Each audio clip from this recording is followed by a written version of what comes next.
Lu Ming menolak untuk menyerah. Para bajak laut antar bintang ini melakukan segala macam kejahatan. Tangan mereka semua berlumuran darah. Tak satu pun dari mereka yang tidak bersalah dan harus dibunuh. Terlebih lagi, jika kau membunuh para bajak laut ini, kau bisa mendapatkan pengakuan. Mengapa Lu Ming harus membiarkan mereka pergi? Lu Ming memberi perintah, dan seluruh pasukan menyerang. Bunuh! Suara pembunuhan itu seperti deru gunung dan laut. Di sisi Lu Ming, kapal perang terbang keluar dan menghancurkan kapal perang para bajak laut.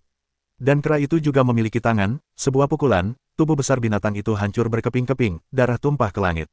Setelah membunuh semua jenis binatang, kera itu mengeluarkan rune padat dari tubuhnya, yang merupakan susunan transmisi. Semua orang kuat di kerajaan Tuan dapat mengukir susunan transmisi di tubuh mereka, yang dapat ditransmisikan secara langsung. Sua, kera itu menghilang dari tubuh, saat berikutnya, muncul di belakang kapal perang para bajak laut, menghalangi jalan mundur mereka. Bunuh aku! Kera yang tersedak minuman dingin itu, kedua tinjunya terus berayun, satu demi satu, membentuk segel tinju raksasa, membombardir kapal-kapal perang ini.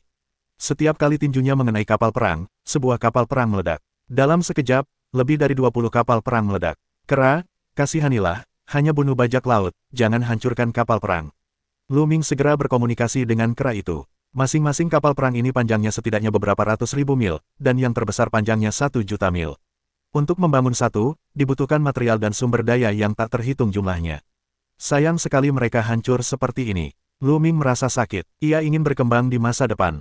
Kapal-kapal perang ini semuanya berguna. Kera itu mengangguk, tidak terlalu keras, hanya menghentikan kapal perang, tidak membiarkan mereka lari.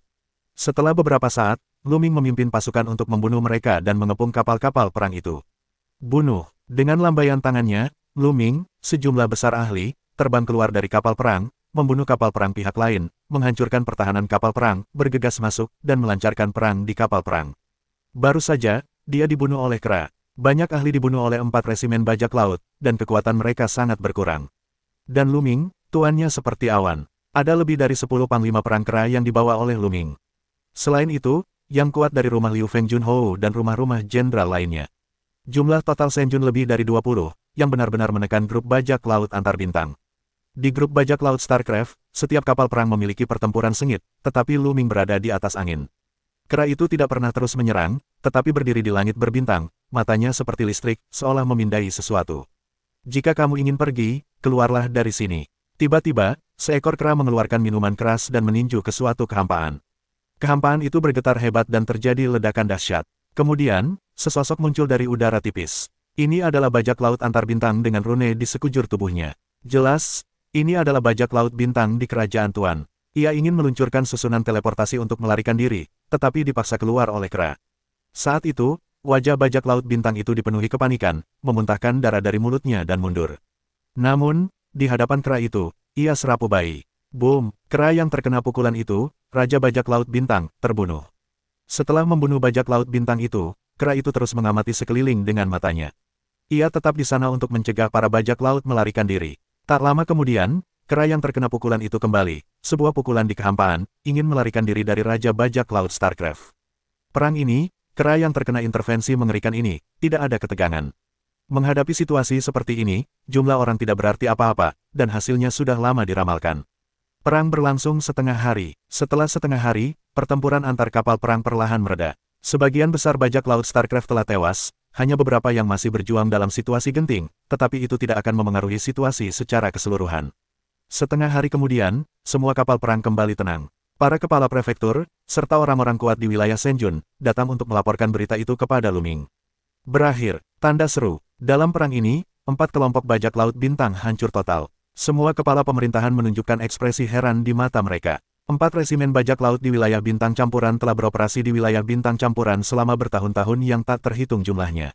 Tanpa diduga, mereka semua musnah kali ini. Tentu saja, ini juga merupakan serangan gabungan dari 4 kelompok bajak laut bintang, yang akan memberi Lu Ming kesempatan seperti itu.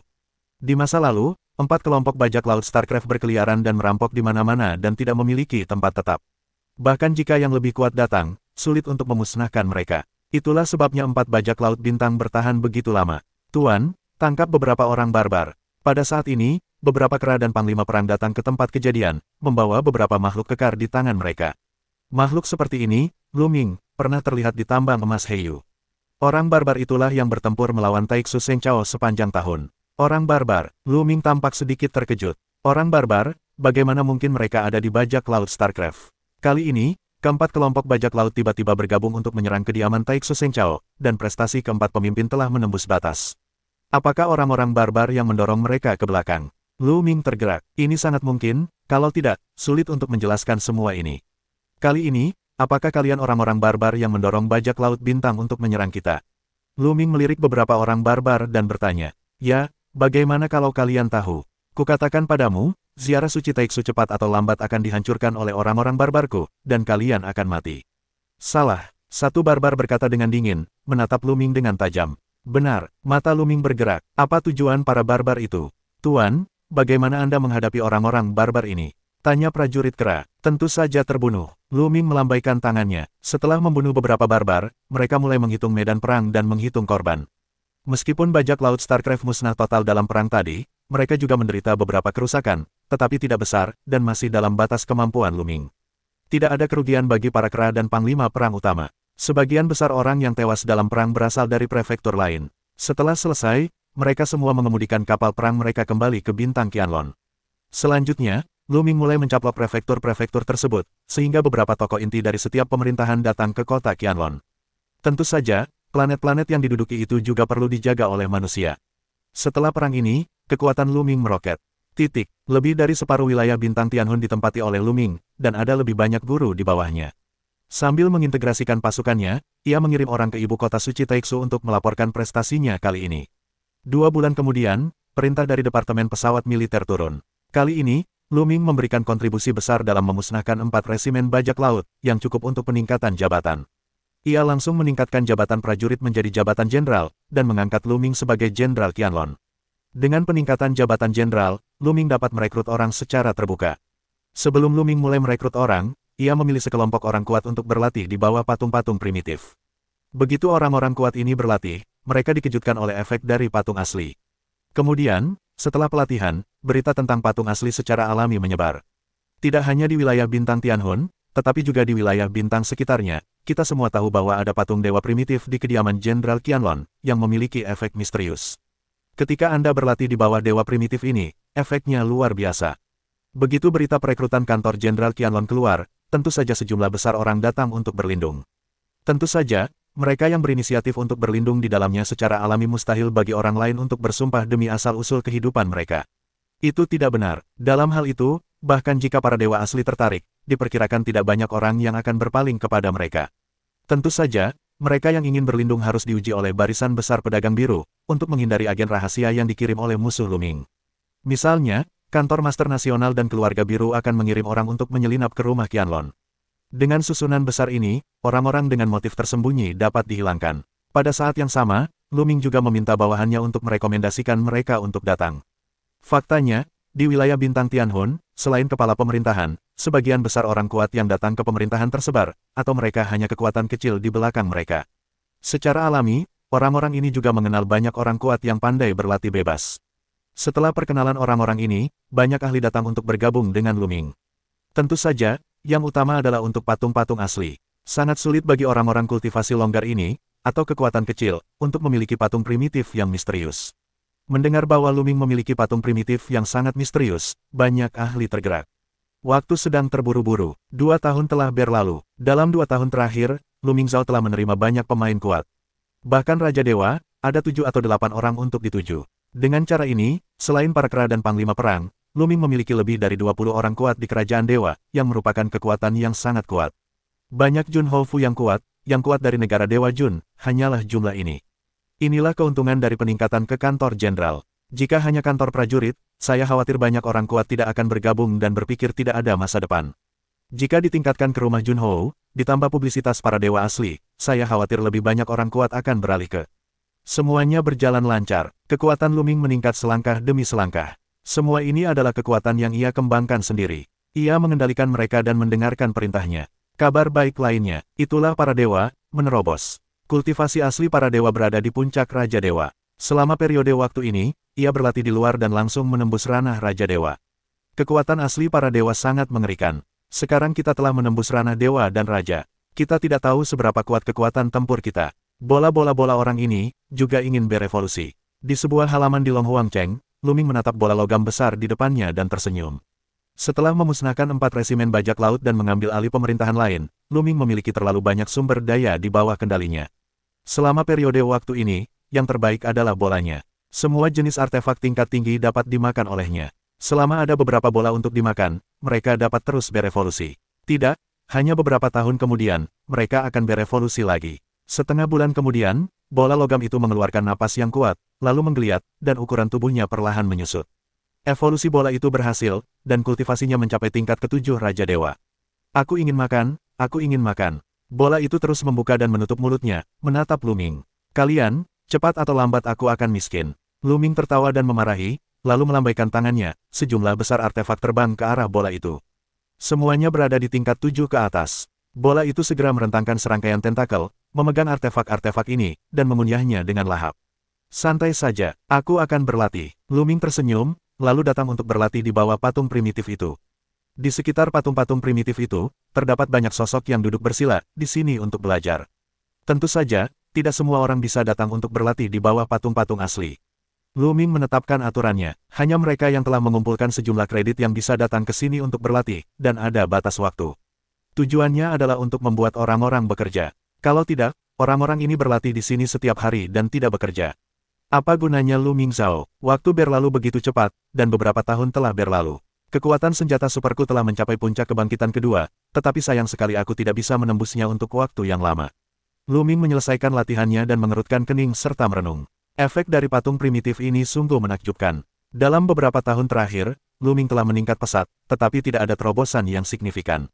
Misalnya, jika ada kebangkitan kekuatan suci baru, teknik rahasia asli, atau terobosan waktu kebangkitan faktor kekuatan suci asli belum tercapai. Saat ini, hanya ada 3 kebangkitan kekuatan dominan di antara 11 jenis kekuatan suci, sementara 10 lainnya masih terbangun untuk kedua kalinya. Namun, kekuatan tombak penguasa telah mencapai batas kebangkitan kedua. Namun, terlalu sulit untuk menembusnya 3 kali. Lu Ming belum mampu menembusnya. Sepertinya kita perlu mencari kesempatan untuk berlatih. Lu Ming merenung. Sejak ia datang ke wilayah bintang jiwa surgawi, Lu Ming jarang melakukan apapun sendiri. Ia telah memberikannya kepadanya. Jika Anda tidak mendapatkan stimulasi, Anda tidak akan mendapatkannya. Lu Ming adalah salah satu orang yang lebih suka bertarung dan menempa. Hanya dalam pertarungan dan penempaan, potensinya dapat meledak sepenuhnya. Kultivasinya yang stabil tidak cocok untuknya. Ia berencana untuk berlatih untuk jangka waktu lain. Jika ia tidak bisa menembus kekuatan tombaknya, ia akan keluar dan berlatih. Namun, beberapa hari kemudian, sebuah berita datang, mengguncang banyak orang. Belum lama ini, orang barbar tiba-tiba menyerang perbatasan ziarah suci Taixu. Kali ini, orang barbar mengumpulkan sejumlah besar kekuatan militer dan melancarkan serangan dengan momentum yang luar biasa. Taixu Sengchao dikalahkan dan mundur. Hanya setengah bulan kemudian, wilayah bintang diduduki oleh orang barbar. Dan serangan itu belum berhenti. Ini menyebabkan getaran tingkat tinggi ziarah suci Taixu. Di perbatasan ziarah suci Taixu, semua legiun utama berjaga-jaga dengan ketat, untuk sementara waktu menghalangi serangan orang barbar. Pada saat yang sama, Departemen Pesawat Militer memerintahkan untuk mengumpulkan pasukan dari semua wilayah bintang di perbatasan untuk pergi ke medan perang untuk melawan orang barbar. Wilayah bintang Tianhun, yang termasuk dalam Taixu Sengchao dan perbatasan orang barbar, secara alami berada di bawah panggilan. Departemen Pesawat Militer mengeluarkan perintah kepada Lu Ming untuk mengirim pasukan besar untuk melapor kepada tentara ke-8 Miman.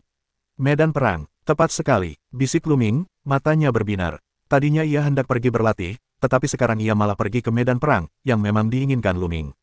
Tak lama kemudian, Lu Ming, bersama sekelompok orang, pergi ke pasukan ke-8. Kali ini, Lu Ming membawa lebih dari selusin orang kuat ke Kerajaan Dewa. Adapun Kerajaan Dewa, ada 5.000 orang. Selain itu, para dewa, Lan Sang, mengikuti Lu Ming. Qiu Yue tinggal di bintang Qianlong untuk berlatih dengan tenang. Qiu Yue diwarisi oleh Kaisar Mata Dewa, yang merupakan kebalikan dari Lu Ming. Dia hampir tidak perlu ditempa. Selama dia berlatih dengan tenang, dia dapat terus menembus batasan. Kali ini, Lu Ming tidak membawa kera itu bersamanya. Kera itu terlalu kuat, dan jika dibawa, akan menarik perhatian orang lain, terutama istana kekaisaran dan pangeran. Ada lagi, dengan kera itu, bukankah Lu Ming tidak bisa mengendalikan diri? Taixu Sengchao dan perbatasan barbar, perang abadi, jadi Taixu Sengchao mengerahkan pasukan besar di sini. Ada 13 legiun, yang dikenal sebagai 13 pasukan pembasmi barbar. Lu Ming ingin pergi ke tentara ke-8. Sungguh pemandangan yang luar biasa. Ketika mereka tiba di markas besar tentara ke-8 Miman, Lu Ming terkejut. Di langit berbintang, sebuah kapal perang raksasa tergantung. Jika dilihat sekilas, sisinya tidak terlihat sama sekali. Entah ada berapa banyak kapal perang di sana. Intinya, kapal-kapal ini terlalu besar. Di rumah Liu Feng Junhou, atau di antara 4 resimen bajak laut, kapal perang terbesar panjangnya 1 juta mil. Tapi di sini, hampir tidak terlihat kapal perang sepanjang 1 juta mil, yang terkecil, panjangnya jutaan mil. Bahkan puluhan juta mil, bahkan ratusan juta mil kapal perang. Jutaan mil kapal perang itu, di depan Big Mac seperti itu, bagaikan semut di depan gajah, sungguh tak tertandingi. Beberapa kapal perang terbesar benar-benar setara dengan beberapa planet kecil. Big Mac yang tak terhitung jumlahnya tergantung di langit berbintang dan berkumpul dalam embusan teror. Orang-orang yang tidak kuat pikirannya akan tertekan oleh embusan ini dari kejauhan. Saya khawatir tidak ada dari mereka yang bisa mainkan 20% dari kekuatan mereka. Ini adalah pasukan ke-8 Meiman. Mengerikan, Lu Ming terkejut. Dibandingkan dengan pasukan ke-8 Meiman, pasukan di bawah kendalinya hanyalah cahaya lilin dan Hao Yue, yang sangat berbeda. Saya tidak tahu berapa banyak orang kuat di pasukan ini. Ini hanyalah pasukan ke-8 untuk membasmi kaum barbar. Ada 13 pasukan seperti itu di perbatasan antara Taixu Seng Chao dan kaum barbar. Dapat dibayangkan bahwa kekuatan seluruh ziarah Taixu begitu mengerikan. Kalian dari Qianlong Mansion, ikutlah denganku. Pada saat ini, sekelompok tentara berbaju besi terbang. Lu Ming mengangguk, mengikuti sekelompok sersan berbaju besi ke sebuah kapal perang yang panjangnya puluhan juta mil, dan mengatur tempat tinggal bagi mereka. Kalian akan beristirahat di sini dulu. Jika ada tugas, seseorang akan memberitahu Anda. Dipimpin oleh seorang sersan lapis baja. Terima kasih banyak. Lu Ming mengepalkan tinjunya. Sersan lapis baja menunjuk, lalu pergi. Selanjutnya, mereka tinggal di sini dan menunggu dengan tenang. Sebulan kemudian, seorang sersan pasukan besi datang untuk memberitahu Lu Ming bahwa dia memiliki misi. Di tengah aula besar, sebuah kapal perang berteriak. Di kedua sisi aula, terdapat beberapa meja dan kursi. Aula itu sudah penuh. Di puncak aula, terdapat seorang pria besar berbaju besi, dengan tanduk tunggal berwarna hitam di tengah kepalanya. Hampir semua orang di sini. Perkenalkan, nama saya Rino Huang. Saya adalah jenderal sayap kanan dari pasukan pembasmi barbar ke-8. Pria besar itu memperkenalkan dirinya. Semua orang terkejut. Jenderal sayap kanan dari pasukan pembasmi barbar ke-8 ini adalah sosok yang luar biasa. Dia adalah sosok puncak dari pasukan pembasmi barbar ke-8. Kekuatannya sungguh tak terduga. Baik, Jenderal, orang-orang yang duduk di dua baris berdiri dan memberi hormat. Sama-sama, silakan duduk. Begitu Rino Huang mengangkat tangannya, mereka pun duduk. Kalian semua yang ada di sini adalah para pemimpin dari semua prefektur yang berkumpul kali ini. Kali ini, saya harap kalian akan bekerja sama dengan kami dalam melawan pasukan pembasmi barbar ke-8. Jalan menuju hutan belantara Rino. Tentu, jangan khawatir, Jenderal. Orang-orang mulai berbicara. Biasanya, keluarga-keluarga besar di perbatasan akan mengirim pasukan untuk melawan kaum barbar. Mereka tidak hanya bisa mengasah kemampuan mereka sendiri, tetapi juga bisa mengumpulkan kredit. Sekali mendayung dua pulau terlampaui, jadi wajar saja, tak seorang pun akan menolak. Kali ini, pemerintah juga langsung setuju. Baiklah, mari kita bicarakan misinya sekarang. Berbicara tentang ini, Rino Huang mengeluarkan jimat giok, yang bersinar dan sebuah pola besar melayang di udara. Pola itu adalah langit berbintang, sebuah kapal perang raksasa, muncul di langit berbintang. Bentuk kapal perang ini agak berbeda dari Taixu Seng Chao. Kapal-kapal itu diukir dengan gambar binatang buas. Kapal perang barbar, kata seseorang. Ya, kapal perang barbar ini, kalian seharusnya tahu bahwa beberapa waktu lalu, barbar tiba-tiba melancarkan serangan, pihak kita sedikit lengah, dan kita kalah. Sepetak wilayah bintang telah diduduki oleh barbar. Kapal perang barbar ini akan menuju wilayah bintang kita yang lain, siap melancarkan serangan. Tugas kita selanjutnya adalah menghancurkan armada barbar ini. Badak, apakah itu susunan semacam itu? Saat ini, pikir Lu Ming. Diperkirakan Taixu Seng Chao telah memasang sejumlah besar susunan di langit berbintang di perbatasan, yang dapat memproyeksikan gambar di langit berbintang. Sama seperti susunan yang dipasang oleh Lan Sang, beberapa pembunuh yang ingin membunuh Lu Ming telah diamati sebelumnya. Jelas, Taixu Seng Chao juga menyebarkan formasi ini di langit berbintang. Kalau tidak, langit di alam semesta terlalu luas. Bagaimana kita bisa saling memantau? Begitulah cara kerjanya. Armada barbar masih setengah bulan lagi dari wilayah bintang berikutnya. Kalian mulai hari ini, dan aku akan mengirim pasukan untuk mendukung kalian. Kalian harus menyelesaikan tugas. Jalan menuju hutan belantara badak. Jangan khawatir, Jenderal. Kami akan menghancurkan armada barbar ini. Kata seorang lelaki tua. Lelaki tua ini adalah seorang pangeran dari keluarga pangeran, dan dia memiliki kekuatan yang luar biasa. Baiklah, kalian kembali dan bersiap-siap, dan kalian akan berangkat dalam 3 jam. Jalan menuju hutan belantara badak. Lu Ming dan yang lainnya bangkit dan kembali untuk bersiap. 3 jam kemudian, di langit berbintang di luar kapal perang, Lu Ming memimpin bawahannya untuk bergabung dengan pasukan pemerintah. Ada lubang cacing, kalian bisa sampai di sana secepat mungkin. Ayo pergi. Rino Huang juga mengirim pasukan untuk bergabung dengan mereka. Para prajurit dan kuda dari masing-masing kerajaan mengikuti pasukan menuju lubang cacing. Melalui lubang cacing, mereka tiba di sana dengan sangat cepat. Hanya dalam 2 hari, mereka tiba di wilayah bintang kehampaan sihir. Wilayah bintang kehampaan sihir inilah yang akan diserang oleh bangsa barbar selanjutnya. Kemudian mereka tiba di perbatasan kehampaan sihir, dan bersembunyi di sebuah planet hingga armada bangsa barbar tiba. Lebih dari 10 hari kemudian, boom, di depan, armada bangsa barbar datang. Kapal perang bangsa barbar juga sangat besar, dan yang terkecil panjangnya jutaan mil. Ada puluhan kapal perang yang datang ke arah ini. Bunuh, sebuah raungan terdengar, looming, mereka membunuh, bergegas menuju armada bangsa barbar. Peziarah Taiksu, bunuh mereka. Serang, begitu looming dan bangsa barbar menemukan mereka, kapal perang itu bersinar, dan kemudian seberkas cahaya mengerikan menyambar ke arah mereka. Sinar-sinar ini sangat kuat, bahkan jika dewa biasa terkena, mereka berbahaya. Hindari, looming dan yang lainnya minum, bentuk tubuh mereka terus-menerus berkedip, terus berubah arah, menghindari serangan sinar tersebut. Meskipun serangan kapal perang itu kuat, kapal perang itu sendiri terlalu besar untuk fleksibel dan akan mudah dihindari. Looming dan ularnya terus bergerak maju, terus-menerus mengubah arah, untuk menghindari serangan kapal perang. Mereka berpencar, masing-masing tim, melihat kapal perang yang berbeda. Tak lama kemudian, Looming dan para dewa, serta beberapa tuannya, bergegas ke sebuah kapal perang yang panjangnya puluhan juta mil. Klik, ketika Looming dan mereka mendekati kapal perang, banyak pintu terbuka dan para barbar muncul. Bunuh mereka. Para barbar ini meraung dan bergegas keluar untuk membunuh Looming. Bunuh. Looming minum dan memimpin dalam membunuh para barbar. Di tubuhnya, bola berubah menjadi sepotong baju besi, yang membuatnya lebih kuat. Sebuah sambaran petir menyambar, tiba-tiba 2 barbar tersambar petir, berubah menjadi kokain. Matilah aku, sampah dari ziarah Taiksu. Seorang barbar besar berbulu, lebih dari 3 meter tingginya, menatap Looming dan membunuh Looming dengan tomahawk. Sebuah kapak terbuka, dan kehampaan bergetar hebat. Sebuah kapak raksasa menebas Looming. Kekuatannya sangat menakutkan. Ini adalah Raja Dewa. Raja Dewa dari ras barbar itu mengerikan dan sangat agresif. Namun, prajurit kera itu lebih kuat darinya. Di ujung, seorang pria kuat dari klan perang kera, memegang batang besi, membunuhnya dan bertarung dengan Raja Dewa barbar itu. Pada saat yang sama, Looming dikelilingi oleh bayangan manusia yang merupakan dewa. Dia sangat cepat. Dia berada di depan, menuju sebuah gerbang. Bunuh dia. Setidaknya selusin prajurit barbar berdiri di depan para dewa dan menyerang para dewa dengan berbagai serangan. Namun, ketika tombak batu di tangan para dewa itu terguncang, serangan-serangan ini langsung hancur, dan tombak-tombak batu itu terus bergulir, dan lebih dari selusin barbar terbunuh seketika. Lawanmu adalah aku. Ketika seorang dewa barbar melihat pemandangan ini, dia meraung dan membunuh para dewa. Mati. Para dewa berkata dengan acuh tak acuh, dan tombak batu itu menembus udara dan menusuk Raja Dewa Barbar itu. Puff! Raja Dewa Barbar ingin menyerang, tetapi serangannya juga hancur dalam sekejap, dan alisnya tertusuk dan jatuh di tempat. Para barbar lainnya terkejut. Seorang Raja Dewa terbunuh dalam hitungan detik. Sungguh mengerikan. Hebat. Looming juga mendesah. Para dewa, baru saja menerobos Raja Dewa belum lama ini, tetapi Raja Dewa dengan level yang sama di depannya, hanya terbunuh dalam hitungan detik, tanpa perlawanan. Para dewa, seperti pisau tajam, menembus masa lalu, di mana para prajurit barbar terus-menerus dibunuh. Tak lama kemudian, ia sudah berada di gerbang. Lari, Looming meneguk dan membunuh orang kuat di bawahnya. Kali ini, ia membawa lebih dari selusin dewa dan pangeran, yang kekuatannya sebanding dengan beberapa pangeran dan keluarga pangeran. Di antara semua prefektur yang datang berkunjung, kekuatan mereka dianggap lebih unggul.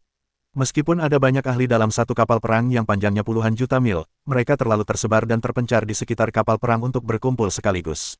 Ini memberi Looming kesempatan. Mereka masuk melalui gerbang dan membunuh sepanjang jalan, meninggalkan sejumlah besar mayat prajurit barbar di sepanjang jalan. Akhirnya, para barbar tidak berani melawan. Mereka semua mundur dan mengumpulkan semua barbar dari kapal perang ini untuk melawan Looming dan mereka. Kapal perang lain juga telah diserang, dan pertempuran sengit terjadi di puluhan kapal perang. Looming dan mereka semua masuk ke ruang kendali kapal perang, yang merupakan aula besar, puluhan ribu mil panjang dan lebarnya. Semua barbar berkumpul di sini. Begitu mereka tiba, Looming diserang. Bunuh mereka semua. Para barbar meraung dan menyerbu Looming. Jumlah mereka puluhan ribu, 10 kali lipat Looming. Namun, Looming dan mereka membunuh mereka tanpa rasa takut. Para penguasa kerajaan dewa bergegas ke garis depan untuk bertarung melawan Raja Dewa para barbar. Keberadaan kerajaan dewa, lalu bertarung bersama. Raja Dewa melawan Raja Dewa, Raja Dewa melawan Raja Dewa, terbagi menjadi 2 medan perang, perang sengit. Sungai senjata yang panjang, Looming berteriak ringan, memegang tombak ajaib di tangannya. Setelah menyapu, sungai senjata yang panjang muncul, menyelimuti sekelompok barbar. Para barbar ini menjerit dan tubuh mereka tertusuk tombak dan jatuh di tempat. Dalam sekejap, puluhan barbar dibunuh oleh Luming. Mencari kematian, seorang barbar kekar, dengan pedang di tangannya, membunuh Luming dengan pisau, dan kehampaan bergetar seperti gelombang air. Ini adalah raja tertinggi, BR lebih besar dari mereka yang menginginkan bantuan dari para panglima perang dunia bawah. Aku bisa menghadapi musuhmu sendiri. Luming meneguk minuman ringan dan mengacungkan senjata ajaibnya, yang memicu kekuatan tempur 4 kali lipat dari formula pertempuran dan maju untuk menyambutnya. Boom! Serangan kedua pria itu saling bertabrakan. Tubuh Luming bergetar hebat dan mundur selangkah demi selangkah. Para barbar itu kuat dan perkasa. Dalam Perang Dunia Pertama di level yang sama, para barbar seringkali berada di atas angin.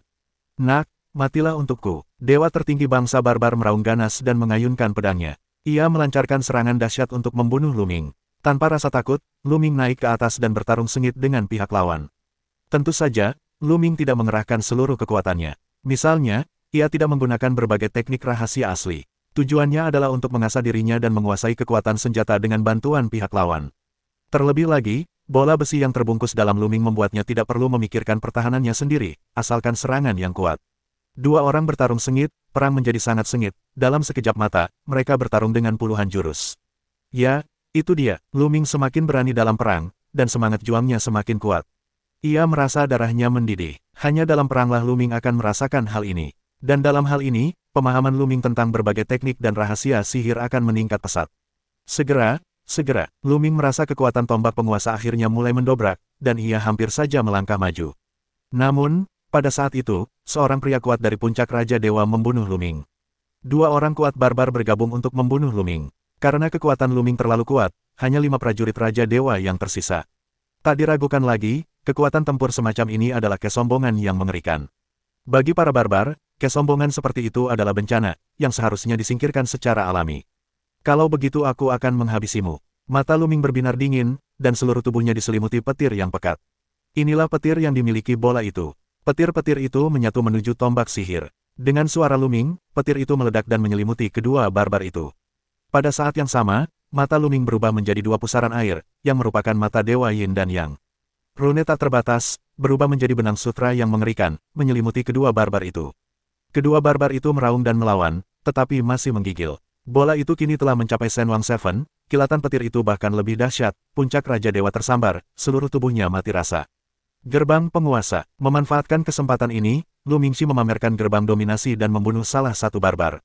Namun, ia sendiri, dengan tombaknya menyatu, berubah menjadi cahaya terang, dan membunuh barbar lainnya. Puff, tombak itu langsung menembus pertahanan lawan. Barbar itu meraung dan menghindar dengan cepat, tetapi ia masih selangkah lebih lambat. Tombak itu menusuk dada, dan sebuah lubang besar menembusnya, yang tampak transparan sebelum dan sesudahnya. Kemudian, tangan kiri Luming seperti pisau dan menebas secara horizontal. Dengan gerakan ini, Luming menampilkan tubuh emas iblis, dan telapak tangannya lebih keras daripada pisau ajaib.